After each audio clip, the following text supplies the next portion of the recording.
gift was wrapped in swaddling clothes beneath the star, one great and holy night. The shepherds heard the angels sing, the wise men brought an offering. Peace on earth began in Bethlehem. Have we lost the reason that we celebrate each year? What is Christmas if there never was a Savior wrapped in a manger? What is Christmas if the angels never sang glory to the newborn King?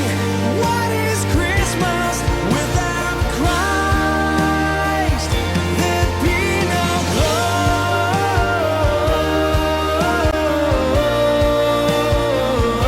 Gloria in excelsis Deo. Gloria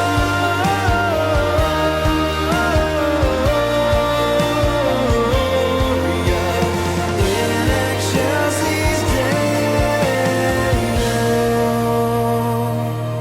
What is Christmas if there